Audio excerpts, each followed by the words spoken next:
Il a fait des choses extraordinaires, pas simplement pour son pays, je pense que ça a été comme une référence. Cet homme a une noblesse certaine et un charisme que l'on trouve chez très peu de gens.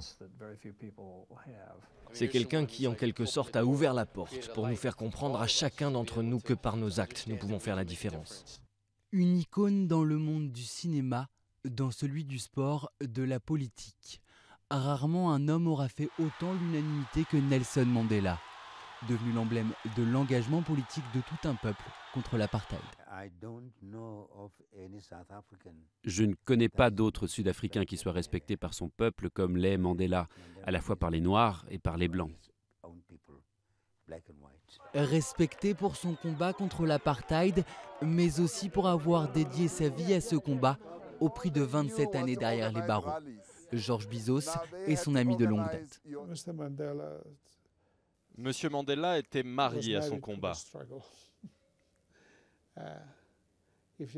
Et s'il a quelques regrets, c'est de ne pas avoir donné assez d'attention à sa famille parce qu'il a passé 27 années en prison.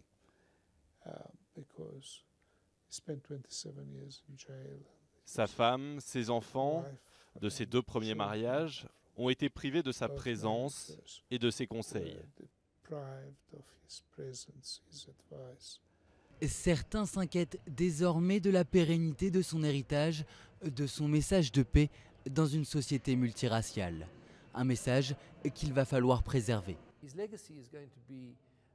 On se souviendra de lui comme de quelqu'un d'extraordinaire, qui a surgi à un moment de l'histoire africaine, pour nous montrer comment tourner la page.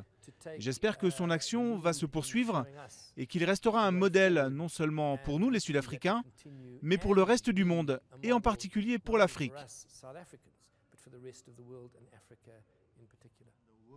Dans ses mémoires, Nelson Mandela précise qu'il refuse l'image du saint que la planète tout entière lui donne. Mais Madiba restera bien aux yeux de tous l'icône mondiale de la réconciliation.